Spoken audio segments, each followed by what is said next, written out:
രക്ഷപ്പെടാനുള്ള വഴി പറഞ്ഞു തരട്ടെ. ഇനി നിനക്ക് രക്ഷപ്പെടാൻ നിന്റെ കയ്യിലിരിപ്പ് കൊണ്ടാ നീ നശിച്ചു പോയത്.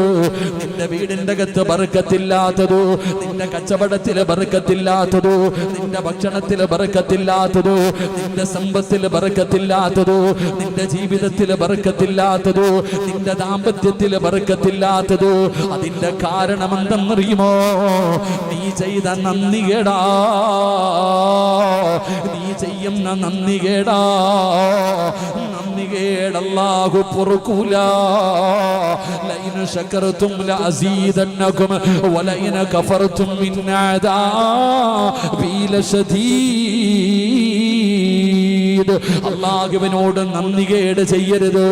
നിങ്ങൾ ആലോചിച്ചു നോക്കൂ, ഒരു നന്ദികേട് കാണിച്ചതിന്റെ പേരിലാ കൊല്ലമായല്ലോ കൊറോണ എന്ന് പറയുന്ന ഒരു വൈറസ്, ഒരു ചെറിയ വൈറസ് കടന്നു വന്നോ, ലോകം മുഴുവനും തോറ്റുപോയല്ലോ.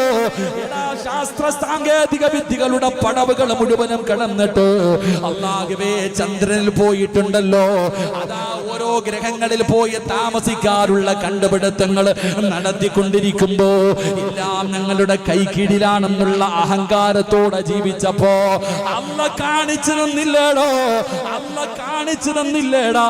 നീയൊക്കെ എന്റെ മുന്നിൽ ഒരു ചുക്കുമല്ലടാ, നീയൊക്കെ എന്റെ മുന്നിൽ ഒന്നുമല്ലടാ എന്ന് ലോകത്തെ മുഴുവനും അല്ലാഹു ഒരു കൊല്ലമായിട്ടിട്ട് വിറപ്പിക്കുകയാ.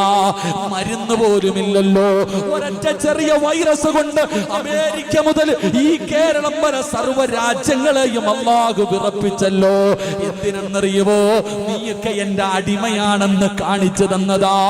എന്റെയും നിങ്ങളുടെയും അഹങ്കാരവും നന്ദികേടും കൂടിയപ്പോ അല്ല നമ്മളെ നന്നാക്കാൻ തീരുമാനിച്ചിരിക്കുകയാ. അതുകൊണ്ട് എന്റെ പ്രിയപ്പെട്ടവരോട് പറയുകയാണ്, എന്തുകൊണ്ടാണ് നിന്റെ വീടിന്റെ അകത്ത് നാശം വന്നത്, നഷ്ടം വന്നത്, സമാധാനം പോയത്, എല്ലാം നഷ്ടപ്പെട്ടു പോയത്? അതിന്റെ കാരണമെന്തെന്നറിയുമോ? എന്റെ പ്രിയമുള്ള സഹോദരാ, ഇനി രക്ഷപ്പെടാനുള്ള 3 വഴി ഞാൻ പറയാ. രക്ഷപ്പെടാനുള്ള 3 വഴി പറഞ്ഞിട്ട് ദുആ ചെയ്യാം. അല്ലാഹു ഭാഗ്യം തരുമാറാകട്ടെ, അല്ല ഭാഗ്യം തരുമാറാകട്ടെ. ഒരു 3 വഴി പറഞ്ഞു തരാം. ചെയ്യുവോ? നിനക്ക് വേണമെങ്കിൽ ചെയ്യ, എനിക്ക് അത്യാവശ്യമൊന്നുമില്ല. അല്ലാഹു ഈമാൻ തരുമാറാകട്ടെ. നിനക്ക് വീട് കിട്ടിയിട്ട് എനിക്കെന്ത് കിട്ടാനാ? നീ വണ്ടി എടുത്തിട്ട് എനിക്കെന്ത് കിട്ടാൻ? നിന്റെ കച്ചവടം നേരെയായി നിനക്കും പെണ്ണും പിള്ളയ്ക്കും കൊള്ളാം, എനിക്കൊന്നുമില്ല. നിങ്ങൾക്ക് ആർക്കെങ്കിലും അള്ളാഹുവിന്റെ സഹായം ഇനി വേണമെങ്കിൽ ഞാൻ പറയുന്ന 3 കാര്യം ചെയ്യ്. അല്ലാഹു ഭാഗ്യം തരുമാറാകട്ടെ. ചെയ്യുവോ? പെൺപിള്ളേർക്ക് പിരിക്കാൻ സമയമായെന്ന് ചിന്തിച്ച് സിറാജ് പിരിക്കാൻ പോവാണെന്ന് വിചാരിച്ചോ? ഇല്ല. നിങ്ങൾ ആരും 5 നയാ പൈസ തരണ്ട, ഒരു കഷ്ടപ്പാടുമില്ല. 3 കാര്യം ചെയ്താൽ അള്ളാഹു നിന്നെ സഹായിക്കും. അള്ളാഹു സഹായിക്കുമാറാകട്ടെ. ചെയ്യാന്ന് നിയത്തി നിന്ന് വരുന്ന കൈവക്കി. അള്ളാഹുവെ, ഈ ഉയർത്തിയ കൈ മരിക്കുന്ന കാലം വരെ ഒരാളുടെ മുന്നിലും നീട്ടി യാചിക്കേണ്ട അവസ്ഥ തരല്ലേ അല്ലാഹ്. അള്ളാഹുവെ, പിരിവെടുത്തിട്ട് കുടുംബത്തെ പോറ്റേണ്ട അവസ്ഥ തരല്ല പടച്ചവനെ. ആ ബഷീർക്കാ നിൽക്കണ ചങ്ങായിമാർക്ക് ഇരിക്കാൻ കസേര ഉണ്ടല്ലോ, അപ്പൊ ഒന്ന് കയറിയിരിക്കടോ. എന്തിനാ അവിടെ ഇങ്ങനെ നിൽക്കണേ? നിങ്ങൾ ഇങ്ങനെ നിൽക്കുന്ന കാണുമ്പോൾ തന്നെ വിഷമം. സംഘാടകരെന്താ ബഷീർ സാധനമല്ലോ. ആ സംഘാടകർ ആ കസേര പറക്കിയിട്ട് അങ്ങോട്ട് കൊണ്ടിട്ടുണ്ട്. ആ പാവങ്ങൾ അവിടെയെങ്കിലും ഇരിക്കട്ടെ. നിങ്ങൾ ആ ബാക്ക് സൈഡിൽ ഇരിക്കുന്നവർ എഴുന്നേറ്റിട്ട് ഈ സൈഡിലോട്ട് ഇരുന്ന് അവരെങ്കിലും ഇരിക്കുറോ? നിങ്ങൾ ഇങ്ങോട്ട് ഇറങ്ങി അല്ലാഹ് സ്വർഗം തരും. എഴുന്നേറ്റ് ബാക്കിൽ നിൽക്കുന്നവർ, ആ ബാക്ക് സൈഡിൽ ഇരിക്കുന്നവർ എഴുന്നേറ്റ് ഇങ്ങോട്ടും തിരുന്ന് ഈ ഒഴിഞ്ഞ കസേരയിലോട്ടൊന്ന് കയറിയിരി. നിങ്ങൾക്ക് അല്ലാഹ് സ്വർഗം തരും. കാരണം അവർക്ക് ഇങ്ങോട്ട് വന്നിരിക്കാനുള്ള ബുദ്ധിമുട്ടുണ്ടല്ലേ. ഒന്നും മാറിയിരിക്കും. അൽഹംദുലില്ലാ. 3 നന്മകൾ പഠിച്ചിട്ട് നമുക്ക് ദുആ ചെയ്യാം. 9:30 ആയോപ്പാ? 9:15 ഇൻഷാ അല്ലാഹ്. 3 നന്മകൾ. ഈ പറയുന്ന 3 നന്മകൾ ചെയ്താൽ നമ്മുടെ വീടിന്റെ അകത്ത് അള്ളാഹു നമുക്ക് ബറക്കത്തും സന്തോഷവും സമാധാനവും തരും. അള്ളാഹു നൽകി അനുഗ്രഹിക്കുമാറാകട്ടെ. ഇൻഷാ അല്ലാഹ് ചെയ്തൂടെ പറ ഇൻഷാ അല്ലാഹ് പറ. ഇതിപ്പോ വേണ്ടേ? അള്ളാഹു നമുക്ക് സമ്പത്ത് നൽകി അനുഗ്രഹിക്കുമാറാകട്ടെ. കാരണം എല്ലാവരും അസൂയം പരതു അസൂയക്ക് ഇതിന്റെ പേരിലാണല്ലോ. ഇങ്ങനെ ഒരാൾ പ്രസംഗിക്കുന്ന കേട്ടതാ. ചിലർക്ക് അള്ളാഹു സമ്പത്ത് കൊടുക്കാറുണ്ട്. നല്ല സമ്പത്തുള്ള ഒരു മനുഷ്യൻ, വലിയ സമ്പന്നനായ ഒരു മനുഷ്യനെ കണ്ടപ്പോ ആ നാട്ടിലെ ഏറ്റവും പാവപ്പെട്ട ഒരു മനുഷ്യൻ അള്ളാഹുവിനോട് ദുആ ചെയ്തു, പടച്ചവനെ എന്നെയും അബൂബക്കറിനെ പോലെ ആക്കണേ അല്ലാഹ്. അബൂബക്കർ എന്ന് പറഞ്ഞാൽ ഏറ്റവും വലിയ സമ്പന്നനാ. അപ്പൊ ഈ മനുഷ്യൻ അള്ളാഹുവിനോട് ദുആ ചെയ്യുകയാ, അല്ലാഹ് എന്നെ അബൂബക്കറിനെ പോലെ ആക്കണേ അല്ലാഹ്, എന്നെ അബൂബക്കറിനെ പോലെ ആക്കണേ അല്ലാഹ്. എപ്പോഴും ഈ ദുആയാ. പക്ഷെ ഈ മനുഷ്യൻ അബൂബക്കറിനെ പോലെ ആകുന്നില്ല. അള്ളാഹു സമ്പത്ത് കൊടുക്കണില്ല. അപ്പൊ ഈ മനുഷ്യൻ ദുആ ചെയ്യാ, അള്ളാഹുവേ എന്നെ നീ അബൂബക്കറിനെ പോലെ ആക്കിയില്ലെങ്കിലും കുഴപ്പമില്ല, അബൂബക്കറിനെ എന്നെ പോലെയെങ്കിലും ആക്കണേ അല്ലാഹ്. ഓനെ എന്നെ പോലെ എത്തിങ്ങാനിലാക്കി കാണിക്കാൻ നമ്മൾ ചിരിക്കണ്ട, നമ്മുടെ മനസ്സും അങ്ങനെ തന്നെ. അല്ലാഹ് അവനെ പോലെ ആക്കണമെന്നല്ല, ഓനും കൂടെ ഒന്ന് എത്തിങ്ങാനിലായാൽ നമുക്ക് സന്തോഷം. നമുക്ക് അങ്ങനെയാണല്ലോ. അള്ളാഹു ആലം. അള്ളാഹു നമ്മുടെ മനസ്സ് നന്നാക്കി തരുമാറാകട്ടെ. അതുകൊണ്ട് വയലിലൊന്നും കാര്യമില്ലപ്പാ. അള്ളാഹു നമുക്ക് അള്ളാഹിനെ കുറിച്ചുള്ള ചിന്തകൾ, ഒരു വയലെന്ന് പറഞ്ഞാൽ ഓളവും ബഹളവും ഒന്നല്ല. ഈ വന്നിരിക്കുന്നവർക്ക് എന്തെങ്കിലും ഒന്ന് പഠിക്കാൻ കഴിയണം. അള്ളാഹു നമ്മുടെ വയലുകൾ അങ്ങനെയാക്കി തരുമാറാകട്ടെ. പണ്ട് ഞാൻ ഈ അടുത്തിങ്ങനെ വായിച്ചതാ, ഒരു പള്ളിയിലെ അച്ഛൻ, ക്രിസ്ത്യാനികളുടെ പള്ളിയിലെ അച്ഛൻ 30 വർഷം പള്ളിയിൽ വയലു പറഞ്ഞു. 30 വർഷം പള്ളിയിൽ വയലു പറഞ്ഞു. എന്നാൽ ആ നാട്ടിൽ ഒരു ഓട്ടോ ഡ്രൈവർ ഉണ്ട്, കള്ളുകുടിയനാ, ഭയങ്കര സ്പീഡാ. ഓട്ടോക്കാർ ഭയങ്കര സ്പീഡാ, കള്ളുകുടിയനുമാണ്, ഭയങ്കര സ്പീഡുമാണ്. അങ്ങനെ ഈ അച്ഛനും ഈ ഓട്ടോ ഡ്രൈവറും മരിച്ചു. രണ്ടുപേരും ദൈവത്തിന്റെ മുന്നിലെത്തി. ദൈവത്തിന്റെ മുന്നിലെത്തിയപ്പോ ഈ ഓട്ടോ ഡ്രൈവറായ കള്ളുകുടിയനോട് പറഞ്ഞു, നീ സ്വർഗത്തിൽ പൊക്കോളെ. അപ്പൊ അച്ഛൻ ചോദിച്ചു, എന്നെയല്ലേ ആദ്യം സ്വർഗത്തിൽ വിടേണ്ടത്? ഇവൻ കള്ളുകുടിയൻ, ഞാൻ 30 വർഷക്കാലം പ്രഭാഷണം നടത്തിയ ആളാ. 30 വർഷക്കാലം എൻ്റെ നാട്ടുകാരെ മുഴുവനും ദൈവത്തിലേക്ക് അടുപ്പിക്കുന്നതിന് വേണ്ടി പ്രസംഗം നടത്തി, എന്നെയല്ലേ ആദ്യം വിടണം. അപ്പം ദൈവം പറഞ്ഞു അത്രേ, അച്ഛാ നിങ്ങളുടെ പ്രസംഗം കേട്ടപ്പോൾ എല്ലാവരും ഇരുന്ന് ഉറങ്ങുമായിരുന്നു, ആർക്കും എന്നെക്കുറിച്ച് ഓർമ്മയൊന്നുമില്ല.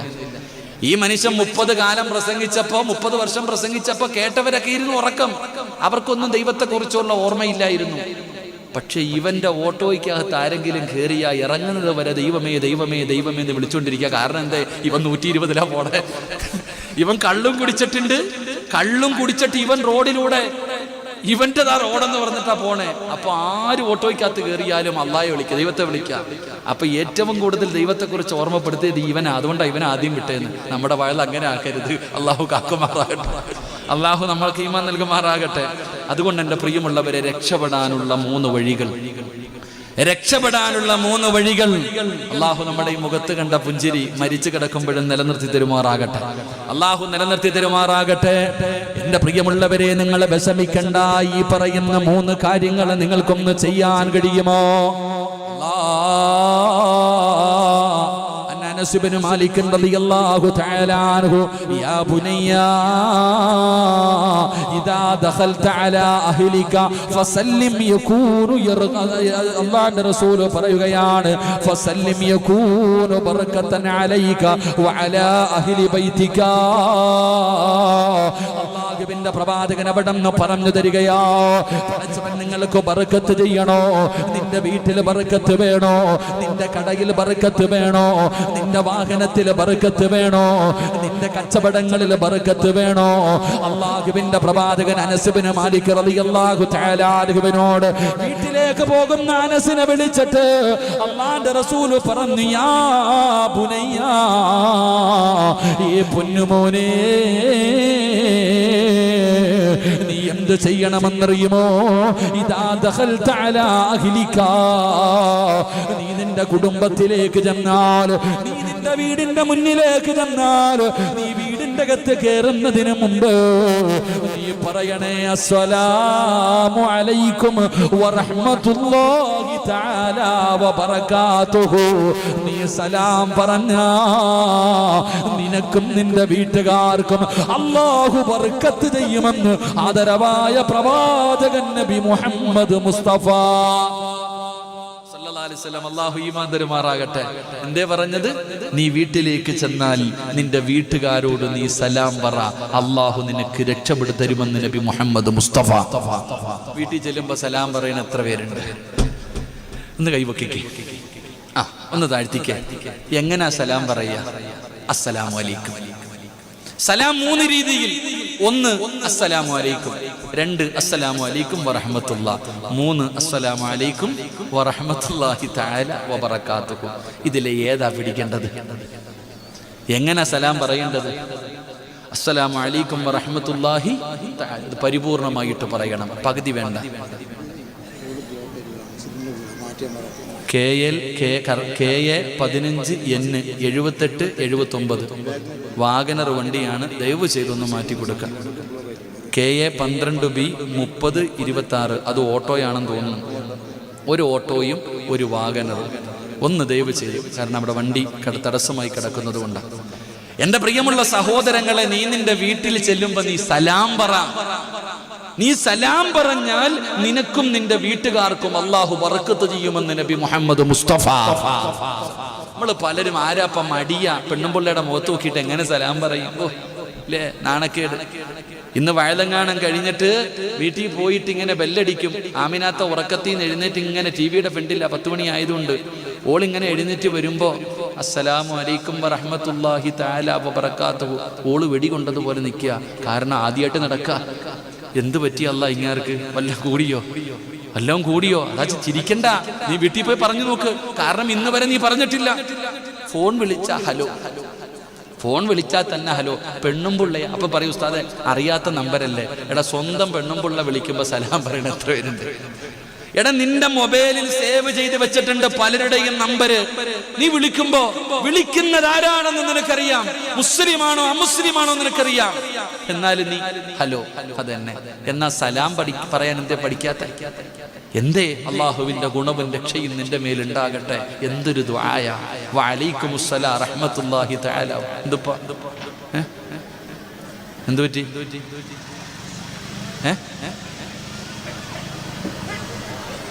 ആ, കുഴപ്പമൊന്നുമില്ല. നിങ്ങൾ പേടിക്കണ്ട, ഓടിച്ചു വിടണ്ട. ഇങ്ങോട്ട് നോക്ക്. ആ, നാളെ നായി സ്വർഗത്തില. ഏയ്, അസ്ഹാബുൽ കൗഫിന്റെ കഥയെടുത്ത് നോക്കിക്കേ. അസ്ഹാബുൽ കൗഫിന്റെ ചരിത്രം വായിച്ചു നോക്ക്. അസ്ഹാബുൽ കൗഫ്, ആ ചെറുപ്പക്കാര് ഗുഹയിലേക്ക് വരുമ്പോ പുറകിലൊരു നായി വന്നെന്ന ഈ ചങ്ങായിമാര് ഓടിക്കുക. പോടാ നായി. നായി വരുമ്പോ കല്ലെടുത്തെറിയ. അപ്പൊ നായി ചോദിച്ചു, എത്രയുടെ നിങ്ങൾ എന്തിനാണ് എന്നെ ഓടിക്കണേ? നിങ്ങൾ എന്തിനാ എന്നെ ഓടിക്കണേ? ആ നായി നാളെ സ്വർഗത്തിലാണെന്ന. അസ്ഹാബുൽ കൗഫിന് കാവലിരുന്ന് വാഴ കേൾക്കാൻ വന്ന നായി നമ്മളെന്തിനാ? അത് പൊക്കോളൂ, നിങ്ങളാരും ഒന്നും ചെയ്തില്ലല്ലോ. അള്ളാഹു നോക്കി ഈമാൻ തരുമാറാകട്ടെ. അപ്പൊ ഞാൻ പറഞ്ഞു വന്നത്, വീടിന്റെ അകത്ത് കയറുമ്പോ സലാം പറ, അള്ളാഹു നിനക്ക് ബർക്കത്ത് ചെയ്യുമെന്ന് നബി മുഹമ്മദ് മുസ്തഫ. ഉറക്കെ നബി മുഹമ്മദ് മുസ്തഫ സല്ലല്ലാഹു അലൈഹി വസല്ലമ തങ്ങൾ. എന്നിട്ട് പ്രവാചകം പറഞ്ഞതെന്തെന്നറിയുമോ? നീ ആളില്ലാത്ത വീട്ടിലേക്കാണ് പോകുന്നത്. നിന്റെ വീടടച്ചിട്ടിരിക്കുകയാണ്, ഒരു മനുഷ്യനും നിന്റെ വീടിന്റെ അകത്തില്ല. നീ കട തുറക്കാൻ പോകുകയാണ്, കടയ്ക്കകത്താരുമില്ല. വണ്ടിക്കകത്ത് കയറുകയാണ്, അതിനകത്തൊരു മനുഷ്യനുമില്ല. എങ്കിലും നീ സ്വലാം പറയണേ, എങ്കിലും നീ സ്വലാം പറയണേ. രാവിലെ കട തുറക്കുന്ന സമയത്ത് നീ പറയണം, അസ്സലാമു അലൈനാ വഅലാ ഇബാദില്ലാഹി സ്വാലിഹീൻ. എടാ, നീ വീടിന്റെ അകത്താളില്ലെന്ന് പറഞ്ഞ് സലാം പറയാതെ ഇരിക്കരുത്. അവിടെ ഒരുപാട് അല്ലാഹു ഇഷ്ടപ്പെട്ടവരുണ്ടല്ലോ, റഹ്മത്തിന്റെ മലക്കുകളുണ്ടല്ലോ. പടച്ചവനെ, നിന്റെ വീടിന്റെ അകത്തും നിന്റെ വാഹനത്തിന്റെ അകത്തും നിന്റെ കടയ്ക്കകത്തും നീ എവിടെ പോയാൽ ആളുണ്ടെങ്കിൽ പറയണം, അസ്സലാമു അലൈക്കും വറഹ്മത്തുള്ളാഹി തആല വബറകാതുഹു. ഇനി ആളില്ലെങ്കിൽ നീ പറയണം, അസ്സലാമു അലൈനാ വഅലാ ഇബാദില്ലാഹി സ്വാലിഹീൻ. നീ സലാം പറഞ്ഞാ അല്ലാഹു നിനക്ക് ബർക്കത്ത് തരും.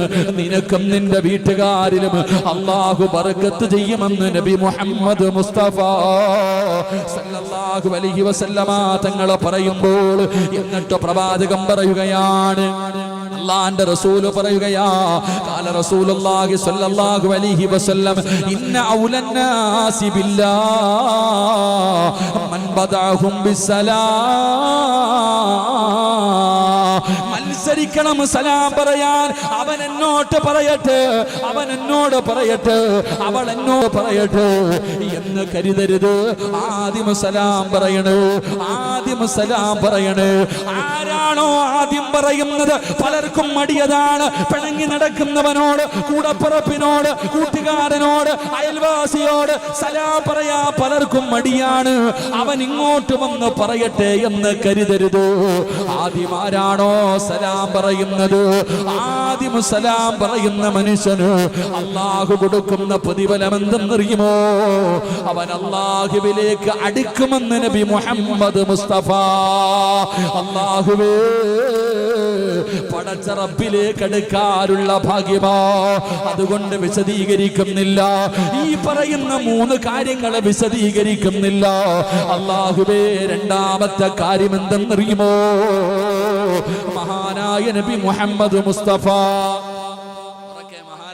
മുഹമ്മദ് മുസ്തഫ സല്ലല്ലാഹു അലൈഹി വസല്ലമ തങ്ങൾ പറഞ്ഞു, 1 സലാം പറയണം. എല്ലാരും ഒന്ന് സലാം പറഞ്ഞേ. വെടി കൊണ്ടതുപോലെ ഇരിക്കാതെ ചെല്ലേങ്ങാതി. രാവിലെ മുതൽ വൈകുന്നേരം വരെ രാമായണം വായിച്ചിട്ട് വൈകിട്ട് സീതാരാമന്റെ ആരാന്ന് വെച്ചപ്പോ പറഞ്ഞ മറുപടി പറയരുത്. നിങ്ങൾ എല്ലാവരും സലാം ഒന്ന് എഴുന്നേക്ക്.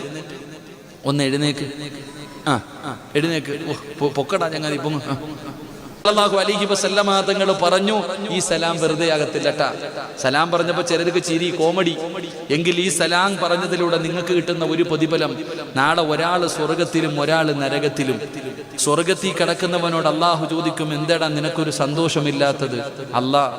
ഇൽമിന്റെ സദസ്സിൽ വെച്ച് പരിചയപ്പെട്ട ഒരു കൂട്ടുകാരനുണ്ടായിരുന്നു, അവൻ നരകത്തിലാ, ഞാൻ സ്വർഗത്തിലും. എൻ്റെ കൂട്ടുകാരൻ അവൻ നരകത്തിലായിപ്പോയി, ഞാൻ സ്വർഗത്തിലായിപ്പോയി.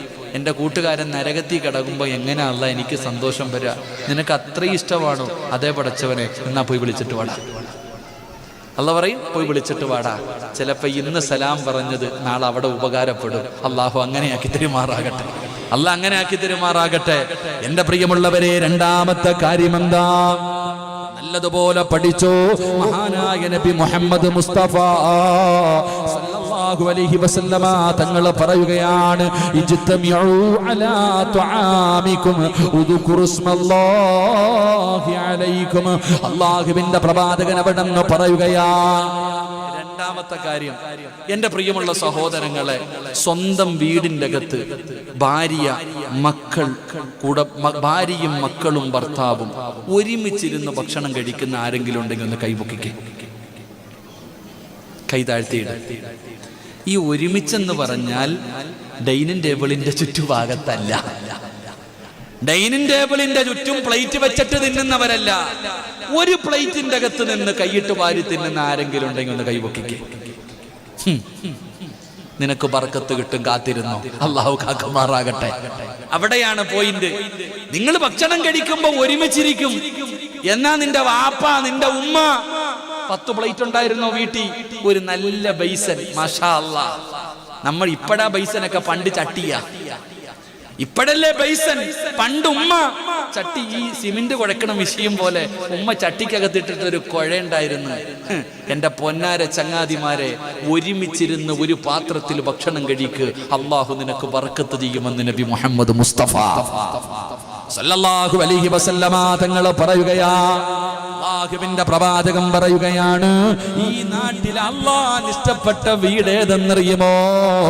ഈ നാട്ടിൽ അല്ലാഹുവിന് ഏറ്റവും ഇഷ്ടപ്പെട്ട വീട് അതാരുടെ വീടെന്നറിയുമോ? അതാരുടെ വീടെന്നറിയുമോ?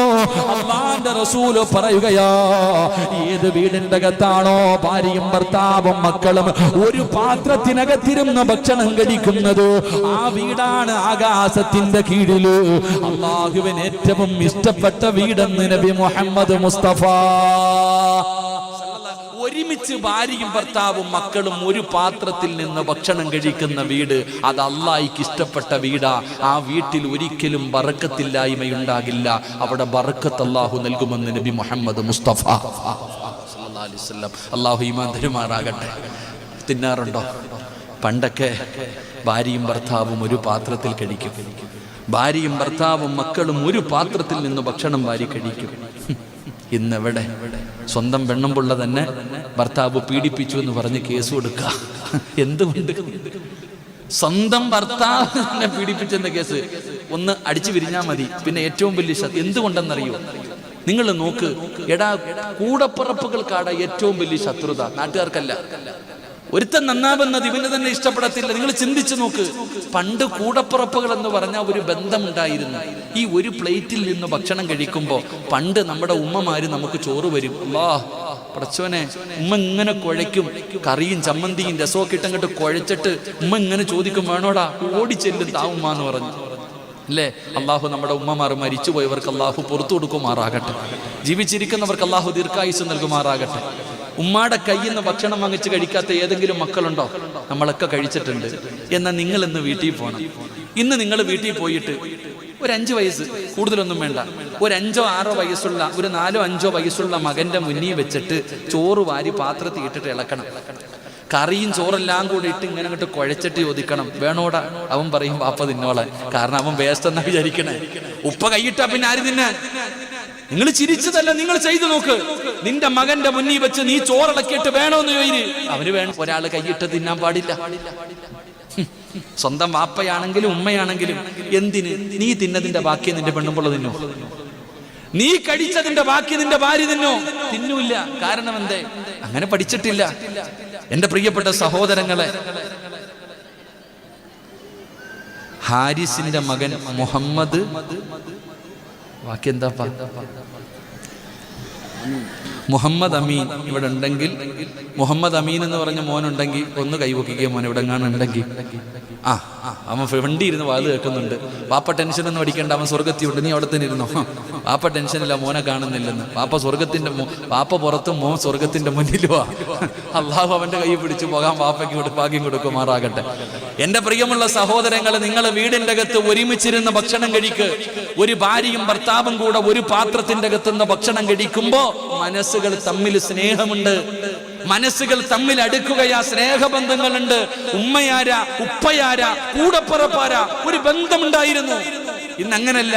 ഉമ്മ അടുക്കളയിൽ, ഉമ്മ ഭക്ഷണം കഴിക്കുന്നത് അടുക്കളയിൽ, മകള് ടിവിയുടെ മുന്നിൽ, വാപ്പ ജോലിയും കഴിഞ്ഞ് എപ്പോഴെങ്കിലും വന്ന് തിന്നു. ഇതന്നെ, ഒരുമിച്ചിരുന്ന് കഴിക്കുന്നില്ല.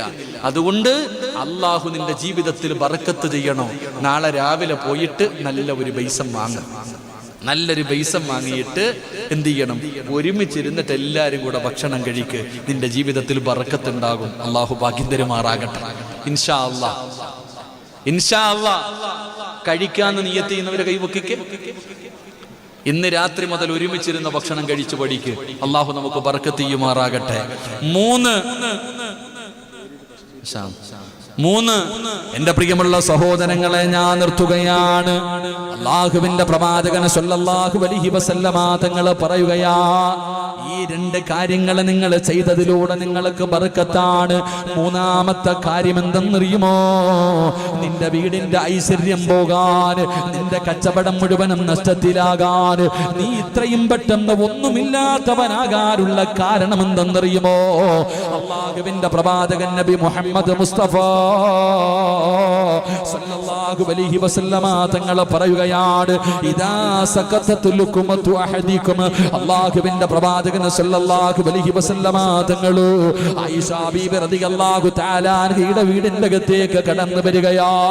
ആയിഷ ബീബിയുടെ വീടിന്റെ അകത്ത് കടന്നു വരുമ്പോ ആയിഷ ബീബി ഭക്ഷണം കഴിച്ചുകൊണ്ടിരിക്കുകയാണ്. ആ കഴിച്ചുകൊണ്ടിരിക്കുന്ന സമയത്ത് ഒരൽപ്പം ഭക്ഷണം പാത്രത്തിന്റെ താഴെ വീഴുകയാ. അല്ലാഹുവിന്റെ റസൂലിന്റെ മുഖമൊക്കെ വാടുകയാണ്, പ്രവാചകന്റെ മുഖമൊക്കെ വല്ലാത്ത വാടുകയാണ്. എന്നിട്ട് പ്രവാചകൻ അവിടെ നിന്ന് പറയുകയാ, ആയിഷ, ആ താഴെ കിടക്കുന്ന ഭക്ഷണം എടുത്ത് കഴിക്കുക ആയിഷ. എന്റെ പ്രിയമുള്ളവരെ, ഞാനും നിങ്ങളും ഭക്ഷണം കഴിക്കുമല്ലോ. ആ ഭക്ഷണം കഴിക്കുന്ന സമയത്ത് നമ്മുടെ പാത്രത്തിൽ നിന്ന് താഴെ വീടുന്ന ഭക്ഷണം എടുത്ത് കഴിക്കാറില്ലല്ലോ. അത് വേസ്റ്റാണെന്ന് കരുതുന്നവരാണല്ലോ. അത് വേസ്റ്റാണല്ലോ. നിന്റെ ദീനം തേടാ പഠിപ്പിച്ചത്? അല്ലാഹുവിന്റെ പ്രവാചകൻ എന്തേ പഠിപ്പിച്ചത്? ആ താഴെ വീണ ഭക്ഷണം നിന്റെ ഇടത് കൈ കൊണ്ടെടുത്തിട്ട് അത് നീ വൃത്തിയാക്കിയിട്ട് കഴിക്കൂ. അല്ലാഹു നിനക്ക് ബർക്കത്ത് ചെയ്യുമെന്ന് ആദരവായ പ്രവാചകൻ നബി മുഹമ്മദ് മുസ്തഫ സല്ലല്ലാഹു അലൈഹി വസല്ലമ തങ്ങൾ പറയുകയാ, ആ താഴെ വീണ ഭക്ഷണം നീ നിസാരമായി കാണരുത്. അങ്ങനെ നീ അല്ലാഹു ചെയ്ത ഒരു നിഅമത്ത്, അല്ലാഹു ചെയ്ത നിഅമത്താണടാ ഭക്ഷണം നിനക്ക് തന്നത്. ആ നിഅമത്തിനെ നീ, ആ നിഅമത്തായ ഭക്ഷണത്തിന് നീ നിസാരമായി കണ്ടപ്പോ അതാ പാത്രത്തിൽ നിന്ന് താഴെ വീണ ഭക്ഷണത്തെ നീ നിസ്സാരമായിട്ട് അത് വേസ്റ്റായി നീ കണ്ടപ്പോ അല്ലാഹുവിന്റെ റസൂൽ ആയിഷ ബീവിയോട് പറയുകയാ, ആയിഷ താഴെ വീണ ഭക്ഷണം എടുക്കൂ, അതല്ല ചെയ്ത നിഅമത്താ, അത് നിനക്കല്ല ചെയ്ത അനുഗ്രഹമാ, അതിനെ നീ നിന്ദിച്ചാ അല്ലാഹു നിനക്ക് നഷ്ടം തരും ആയിഷ. നിന്റെ ജീവിതം ഇങ്ങനെയാകാൻ എത്ര കിട്ടിയാലും തികയാത്തത്, തിന്നാ വയറ് നിറയാത്തത്, എടാ നീ സർവ്വതും നഷ്ടപ്പെട്ടു പോകാനുള്ള കാരണം എന്തെന്നറിയുമോ? അല്ല നിനക്ക് തന്ന റിസ്കിനെ നീ കളഞ്ഞതിന്റെ പേരിലാ. അല്ലാഹു നിനക്ക് ചെയ്ത നിഅമത്തിനെ നീ നിന്ദിച്ചതിന്റെ പേരിലാടാ അല്ല നിനക്ക് ഈ നഷ്ടം തന്നത്. അല്ല നിനക്ക് ഈ നഷ്ടം തന്നത്. താഴെ വീണ ഭക്ഷണം എടുത്ത് കഴിക്കാൻ നീ നിന്റെ ഭാര്യയോട് പറഞ്ഞിട്ടുണ്ടോ? നിന്റെ മക്കളെ നീ പഠിപ്പിച്ചിട്ടുണ്ടോ? വാരിക്കളയുകയല്ലേ. എത്ര ഭക്ഷണമാ വാരിക്കളയുന്നത്? ആ കളഞ്ഞത് നന്ദികേടായിരുന്നടാ. ആ നന്ദികേട് കാണിച്ചത് കൊണ്ടാ അല്ല നിന്നെ ഇല്ലാതാക്കിയത്. അല്ല നീ നന്ദികേട് കാണിച്ചത് കൊണ്ടാണ് റബ്ബ് തരുന്നത് നിർത്തിക്കളഞ്ഞത്. അല്ലാഹു തന്ന ബർക്കത്ത് തിരിച്ചെടുത്തത് നിന്റെ നാശത്തിന് കാരണമാ. ഇത് ഞാൻ പറഞ്ഞതല്ല, നബിയാണ് കരഞ്ഞുകൊണ്ട് ആയിഷയോട് പറഞ്ഞു, ആയിഷ എടുത്ത് കടിക്ക ആയിഷ, ഇല്ലെങ്കിൽ അല്ല നിന്നെ വെറുതെ വിടൂല. എന്റെ പ്രിയമുള്ളവരെ, ഞാനും നിങ്ങളും എത്ര ഭക്ഷണത്തെയാണ് നിന്ദിച്ചു കളഞ്ഞത്. താഴെ വീണ ഭാര്യയും മക്കളും ഒരുമിച്ചിരുന്നു ഭക്ഷണം കഴിക്കുമ്പോ ആ താഴെ വീണ ഭക്ഷണം അല്ല നിനക്ക് ചെയ്ത നിഅമത്തല്ലേ. ഒരു നേരത്തിന് അന്നത്തിന് വകയില്ലാതെ എത്ര പേര് കഷ്ടപ്പെടുന്നു ലോകത്ത്, എത്ര പേര് കഷ്ടപ്പെടുന്നു. ആ സമയത്ത് താഴെ വീണത് നീ നിന്ദിച്ചപ്പോ നിന്റെ ജീവിതത്തിൽ ഐശ്വര്യം അല്ലാഹു തിരിച്ചെടുത്തു. അല്ലാഹു കാത്തിരക്ഷിക്കുമാറാകട്ടെ, അല്ല കാത്തിരക്ഷിക്കുമാറാകട്ടെ. എന്നാൽ ബറക്കത്തേതില്ല. ആ താഴെ കിടക്കണ ചോറില എടുത്ത് കഴിക്ക്. ആ താഴെ വീണ ഭക്ഷണം ഇടത് കൈകൊണ്ട് വൃത്തിയാക്കിയിട്ട് നീ കഴിക്ക്. അല്ലാഹു നിനക്ക് ബറക്കത്ത് തരും, അല്ലാഹു നിനക്ക് അഭിവൃദ്ധി തരും, അല്ലാഹുവിന്റെ സഹായം നിനക്ക് ലഭിക്കുമെന്ന് ആദരവായ പ്രവാചകൻ നബി മുഹമ്മദ് മുസ്തഫ. ഉറക്കെ ആദരവായ പ്രവാചകൻ നബി മുഹമ്മദ് മുസ്തഫ. അല്ലാഹു നമുക്ക് ഈമാൻ നൽകുമാറാകട്ടെ. പ്രിയപ്പെട്ടവരോട് ഞാൻ പറയുന്നു, അല്ലാഹു നിങ്ങൾക്ക് തരുന്ന ഒറ്റ പ്രതിഫലം ഞാൻ പറയാം. ഈ മദ്രസയിൽ പഠിക്കുന്ന ഓരോ യതീമായ മകളെയും നിങ്ങളെ കൊണ്ട് കഴിയണം. ഉസ്താദ് ഇവിടെ പഠിക്കുന്ന ഒരു മകൾ, ആ മകൾ എന്റെ മകളാ, ഞാൻ ഏറ്റെടുത്തേക്കാം. എന്റെ പൊന്നുമോളെ പോലെ എത്രയോ മക്കൾ എനിക്കുണ്ട്. ഞാൻ ഈ യതീമായ ഒരു മോൾ, അവൾക്ക് വാപ്പയില്ലെന്ന് ആരാ പറഞ്ഞത്? ഞാൻ എടുക്കാം. ആ യതീമായ കുട്ടിക്ക് വേണ്ട ചെലവ് ഞാൻ കൊടുക്കാം എന്ന് നിങ്ങൾക്ക് ആർക്കെങ്കിലും ഒന്ന് എടുക്കാൻ കഴിയുമോ? ഇവിടെ പഠിക്കുന്ന ഏതെങ്കിലും ഒരു പൊന്നുമോള്, ആ പൊന്നുമോളെ ഉസ്താദേ എന്റെ സ്വന്തം മകളെ പോലെ ഞാൻ നോക്കിക്കൊള്ളാം, ആ മകൾക്ക് കഴിക്കാനുള്ള ഭക്ഷണം ഞാൻ തരാം ഉസ്താദ്, ആ പൊന്നുമോൾക്കുള്ള കഴിക്കാനുള്ള ഭക്ഷണത്തിന്റെ പൈസ ഞാൻ തരാം. അല്ലാഹു തരുന്ന പ്രതിഫലം അറിയണോ? അല്ലാഹു തരുന്ന പ്രതിഫലം അറിയണോ? മുഖറബുൽ അംലാക്ക് മലക്ക് ജിബ്രീൽ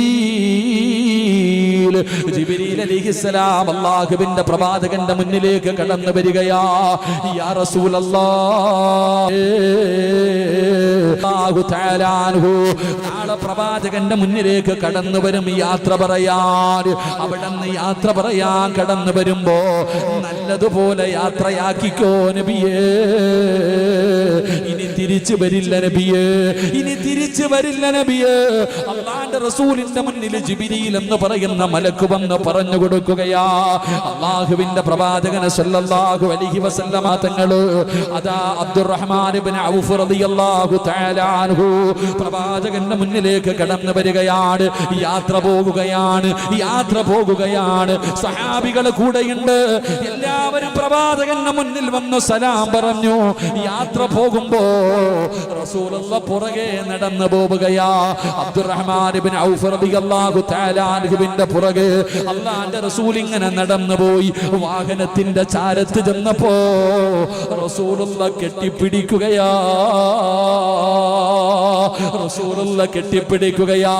അബ്ദുറഹ്മാൻ ഇബ്നു ഔഫ് തങ്ങൾക്ക് അത്ഭുതമായി. എന്തേ മുത്തുനബി എന്നെ ഇങ്ങനെ കെട്ടിപ്പിടിക്കുന്നത്? ഇതുപോലെ പ്രവാചകൻ ഇങ്ങനെ യാത്ര പറഞ്ഞിട്ടില്ലല്ലോ. യാത്രയ്ക്ക് പോകുമ്പോഴും റസൂലുള്ളാഹി എന്നെ ഇതുപോലെ യാത്ര അയച്ചിട്ടില്ല. ഇന്നെന്തേ ഒരു പ്രത്യേകത? എന്തേ ഒരു പ്രത്യേകത? റസൂലുള്ള അവിടെ നിന്ന് യാത്രയാക്കുകയാണ്. പ്രവാചകൻ കെട്ടിപ്പിടിച്ചു. കാരണം ഇനി മയ്യത്തെ കൊണ്ടുവരൂ, ഈ സഹാബിനെ തിരിച്ചു വരില്ല, പോകുന്ന പോക്കിലും മരിക്കുകയാണ്. ജിബ്രീലാണ് വന്ന് പറഞ്ഞത്. അല്ലാഹുവിന്റെ പ്രവാചകൻ അവിടെ നിന്ന് യാത്രയാക്കി തിരിച്ചു വരുമ്പോ സ്വഹാബത്ത് ചോദിക്കുന്നു, നബിയേ യാ റസൂലല്ലാഹ്, എന്തേ നബിയേ ഇന്നൊരു വല്ലാത്ത പ്രത്യേകത?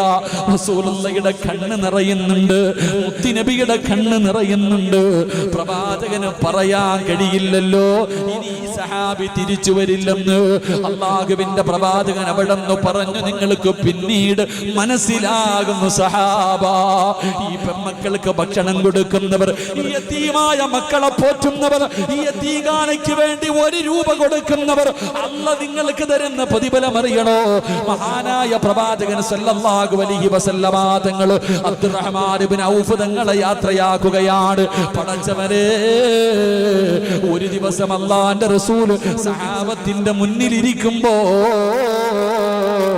മസ്ജിദുൻ നബവിയിൽ മുത്തുനബിയുടെ മുന്നിൽ ഒരു സഹാബി വരികയാ. ആരാ കടന്നു വരുന്നത്? അബ്ദുറഹ്മാൻ ഇബ്നു ഔഫ് റളിയല്ലാഹു തആല അൻഹു ജീവനോടെ തിരിച്ചു വരികയാ. ജിബ്രീൽ മരിച്ചു പോകുമെന്ന് പറഞ്ഞ സ്വഹാബി, ഇനി തിരിച്ചു വരില്ലെന്ന് പറഞ്ഞ സ്വഹാബി, മുത്തുനബി യാത്രയാക്കിയ സഹാബി റസൂലുള്ളാഹിയുടെ മുന്നിൽ ജീവനോടെ കയറി വന്നിട്ട് യാ റസൂലല്ലാഹ്, മുത്തുനബിയോട് സലാം പറയുകയാ. റസൂലുള്ളാഹി അത്ഭുതമായി, മുത്തുനബി അത്ഭുതമായി. എന്തേ സംഭവിച്ചത്? എന്തേ സംഭവിച്ചത്? അല്ലാഹുവിന്റെ റസൂൽ ചോദിക്കുന്നു, ജിബ്രീലേ എന്തേ സംഭവിച്ചത്? യാ റസൂലല്ലാഹ്, അല്ലാഹുവിന്റെ നബിയേ, ഇവരിങ്ങനെ യാത്ര പോയപ്പോ വല്ലാത്ത ക്ഷീണമായി. എല്ലാവരും പറഞ്ഞു നമുക്കൊരിടത്ത് കിടക്കാം.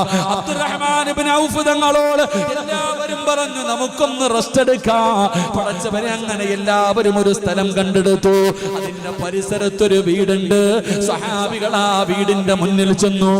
എന്നിട്ട് പറഞ്ഞു, ഞങ്ങൾ അല്ലാഹുവിന്റെ റസൂലിന്റെ സ്വഹാബികളാ, ഞങ്ങൾക്കൽപ്പം ഭക്ഷണം വെച്ച് തരുമോ? ഞങ്ങൾക്കൽപ്പം ഭക്ഷണം വെച്ച് തരുമോ? ഒരു പ്രായമുള്ള ഉമ്മയോട് പറയുമ്പോ ആ ഉമ്മ റസൂലുള്ളാഹിയുടെ സഹാബത്തെന്ന് കേൾക്കുമ്പോ അവിടെന്ന് പറഞ്ഞു, ഞങ്ങളുടെ ഭക്ഷണം വെച്ച് തരാ. എല്ലാവരും പോയി കിടന്നു. അവസാനം എഴുന്നേറ്റ് കഴിയുമ്പോ എല്ലാവർക്കും ഭക്ഷണം തയ്യാറാക്കി വെച്ചിരിക്കുകയാ. എല്ലാവരും ഭക്ഷണം കഴിച്ചു. എന്നിട്ട് അബ്ദുറഹ്മാൻ ഇബ്നു ഔഫ് റളിയല്ലാഹു തആല അൻഹുവിനോട് സ്വഹാബികൾ പറഞ്ഞു, തങ്ങള് ആ കാണുന്ന വീട്ടിൽ ഉമ്മയല്ലാതെ വേറെ ആരോ ഉണ്ട്. ആ പ്രായമുള്ള ഉമ്മയ്ക്ക് ഒറ്റയ്ക്ക് ഇത്രയും ഭക്ഷണം വെച്ച് തരാൻ കഴിയില്ല. അവിടെ വേറെ ആരോ ഉണ്ട്. അങ്ങനെ അബ്ദുറഹ്മാൻ ഇബ്നു ഔഫ് റളിയല്ലാഹു തആല അൻഹു ആ വീടിന്റെ മുന്നിൽ ചെന്നു. എന്നിട്ട് ചോദിക്കുന്നു, ഉമ്മ, നിങ്ങളല്ലാതെ വേറെ ആരെങ്കിലും ഇവിടെയുണ്ടോ? ആ സമയത്ത് ഉമ്മ പറയുകയാ, യതീമായ 2 പെൺമക്കളുണ്ട്. ഈ വീടിന്റെ അകത്ത് പ്രായം ചെന്ന യതീമായ 2 പെൺമക്കളുണ്ട്. എന്റെ മക്കളെ കെട്ടിച്ചു കൊടുക്കാൻ എന്റെ കയ്യിലൊന്നുമില്ല. അവർക്ക് ഒരുപാട് വയസ്സായി. കെട്ടിച്ചു കൊടുക്കാൻ എന്റെ കയ്യിലൊന്നുമില്ല. ഒന്നുമില്ലാത്തത് കാരണം ആരും വരാറുമില്ല. യതീമായ 2 പെൺമക്കള് വീടിന്റെ അകത്തുണ്ടെന്ന് പറയുമ്പോ അബ്ദുറഹ്മാൻ ഇബ്നു ഔഫ് റളിയല്ലാഹു തആല അൻഹു അവിടത്തെ കണ്ണ് നിറയുകയാണ്. അവിടെന്ന് പറഞ്ഞു, ഉമ്മ, ഞാനുണ്ടുമ്മ, ഈ പെൺമക്കളെ കെട്ടിച്ചു കൊടുക്കാൻ ഞാൻ തയ്യാറാ. സഹാബികളോട് ചോദിച്ചു, ആരാ കെട്ടുന്നത്? ഈ യതീമായ 2 പെൺമക്കൾ ആരാ വിവാഹം കഴിക്കുന്നത്? ഞാൻ തരാം ആവശ്യമുള്ള സമ്പത്ത്, ആർക്ക് വേണമെങ്കിലും കെട്ടാ, ഞാൻ തരാ സമ്പത്തെന്ന് പറഞ്ഞിട്ട് ആ 2 യതീമായ മക്കളെ കെട്ടിച്ചു കൊടുക്കുകയാ. റസൂലുള്ളാഹിയോട് പറയുന്നേ, അസ്റായീൽ റൂഹ് പിടിക്കാൻ ഇറങ്ങി വരികയാണ്. അസ്റായീൽ റൂഹ് പിടിക്കാൻ ഇറങ്ങി വരുന്ന സമയത്താണ് അബ്ദുറഹ്മാൻ ഇബ്നു ഔഫ് റളിയല്ലാഹു തആല അൻഹു ഈ 2 പെൺമക്കളെ കെട്ടിച്ചു കൊടുക്കുന്നത്. അസ്രായിൽ എന്ന് പറയുന്ന മലക്ക് റൂഹ് പിടിക്കാൻ ഇറങ്ങി വരുന്ന സമയത്താണ് രണ്ട് പാവപ്പെട്ട യതീമായ മക്കൾക്ക് താൻ സമ്പത്ത് കൊടുത്തിട്ട് കെട്ടിച്ചു കൊടുക്കുന്നത്. അല്ലാഹു വിളിക്കുന്നു, അസ്രായിലേ റൂഹ് പിടിക്കണ്ട, തിരിച്ചു വന്നേക്കാൻ. റസൂലുള്ളാഹിയോട് പറയുന്നു, നബിയേ ആ രണ്ട് പെമ്മക്കളെ കെട്ടിച്ചു കൊടുത്തത് കാരണം ആ സ്വഹാബിക്ക് അല്ലാഹു ആയുസ് നീട്ടിക്കൊടുത്തു നബിയേ. ഇത് ചരിത്രവാ സഹോദരാ.